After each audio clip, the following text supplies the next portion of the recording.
fuck is going on, YouTube? I'm so happy to be back, so happy to be posting this. It's been a long time coming. There's been a lot of struggles. I have a lot of big projects, as my loyal followers know. Joe's bike being one of them. Got the 1,000 horse bike that should be running in the next week or two. We got Lucy. Her engine's getting ready to come apart so we can finish the 500 horsepower for under $1,500 build. So, and on top of a bunch of other, little projects I have going on. But, me being a single guy operation, like 99.5% of the time, it's hard to do everything. And, things in my personal life have been up and down, and they've been on the upswing for a little while now. So I'm happy to say I'm doing great.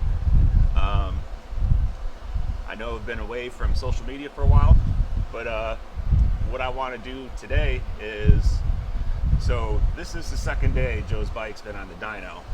I've already done the pump gas tune on it, but I want to put out a video because there's been last time I did a video on Joe's bike, it was something, I don't even remember exactly where we left off. I think it was wiring the boost controller and doing some other stuff. But there's been a lot of changes. So I want to go over those, and I want to start by preferencing anything I say about the turbo kit on Joe's bike is not to be any way construed as being derogatory or anything like that towards Jaeger Works. He did a bang-up job on all the fabrication. I totally respect him as a fabricator. I know he's a badass in the H2 world, but I just want to say, because I had to make quite a few changes to the turbo kit, it's not because of bad fabrication or anything like that. It's my understanding this was his first turbo Hayabusa kit that he's done. So if you're working on one, so like me, working on Hayabusas exclusively for the most part, you throw a ZX14 my way, I'm like, okay, well, I know what works on the Hayabusas, but that might not always work on a ZX14. So, like I said, this isn't knocking him one bit. He's got much respect for me, and now, as of yesterday, that I got, it's just small detail stuff. I got the turbo kit dialed in, and this thing is a monster. I cannot wait to post the videos just of what this thing did on pump gas yesterday. Now, I'm filming this before I start turning the boost control up on the X98 tune, and pretty much gonna push it as hard as I can go. Only didn't even go over 20 pounds boost yesterday to make the numbers that it did. Like I said, a few days after this video posts, I will go ahead and do show the pump gas video, and then a few days after that, I will go ahead and do the X98 video. But I just wanted to go and do a walk around on the bike real quick and just show how the bike sits and things that are done, and just kind of set things up for you guys to see how the rest of this plays out. So let's go ahead and walk around the bike, and we'll see how it sits. All right, first I want to say, I didn't say it in the first part, but it's already 91 degrees in the dyno bay, so I have a fan running so I don't die. But if there's noise in the background, sorry about that, but I do have my mic on, so hopefully the audio isn't terrible. So as we can see, here it is. Now, well, first I'll show you back here. So this has my Boost Cycle Performance Street Strip Tail, and you can see lets everything mount up in there real nice, and it gives plenty of tire clearance. So we got the AMS in there wired up. I got a little fuse panel there, and keep in mind this isn't the finished product. I leave all the wires uncovered until everything's done in case I need to make some changes in wiring. So this isn't how it's going to leave the shop. And it's also in dyno mode, so it's got USB cables and all that kind of crap hanging all over the place. But we also have down here is your typical air compressor. I don't know if we can see it. No, I'll have to post a picture of it. But there's a 3D printed air compressor bracket that bolts the air compressor down to the tail section using 2 bolts. A lot of guys will take the air compressor and they'll zip tie it up onto the subframe somewhere, and yeah, it works, but they're just awkward to mount. So that's everything back here. Again, we have all the fuses for everything. And I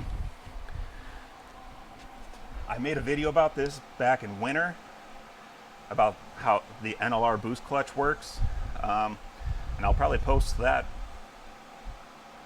if not before this video, just after this video, so there's, you know, some continuity in the series.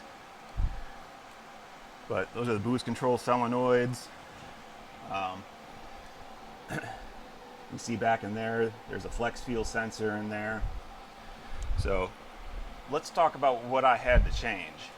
So as we know, JagerWorks made the turbo system on this. And after I got this thing started at running for the first time, I didn't even make it out of the parking lot from my shop. And I hit a bump, the front tire came up and hit the heat exchanger and put a hole in it. So the original heat exchanger that came on the bike was mounted about 3 inches lower, and it was about an inch off the front of the radiator. So with heat exchangers, you want to have them as high up as you can and have them as tight against the radiator as possible, because if you have a gap in there, there's an area of low pressure between the exchanger and the radiator, and it makes turbulent air go through the radiator and makes the radiator actually not be able to cool as efficiently. So my remedy for that was, this is an RCC heat exchanger. So bought one of those. It took a while for that to come in because, you know, post-COVID supply chain problems. And then I also used the Fill-T. So how this bike arrived to me, you know, like I said, the heat exchanger was there. There was a little like small swirl pot, I guess you could call it, with a radiator cap on it that sat right here. And then it actually, coming off of that, the radiator cap that was on that little swirl pot ran down and tied into the engine coolant. Now, I didn't find out till recently that, but apparently on the H2s, that's how they run their, I guess that's how they run their intercoolers on the factory bikes. They actually use bike antifreeze. I'm sure, I guess I can see how that could work with the supercharger, because they make so much heat that even 200 degree coolant temps, or antifreeze temp, is still way cooler than the charge air going through it. But how this is set up now, it's its own standalone system. So this is the highest point in the system now, so we can fill it through here. It's still a little bit hard to bleed all the air out, but once it's full, you know, cap that down tight, and it's its own pressurized system. So that was the first thing I had to address. And while doing that, I had to change something else, and that was over here on this side. So the other heat exchanger came up out of the top, and the pump sat here. So the pump was almost at the highest point. So like I said, you know, might have worked okay there. But when I did the remake, and what I know from the Hayabusas is you put a air to water intercooler, the pump usually goes down here somewhere near the lowest part. So the cool water comes out here, goes up, back here, and then I don't know if you can see, but right there is the heat exchanger pump. So it's at pretty much the lowest part of the system, so it eliminates cavitation.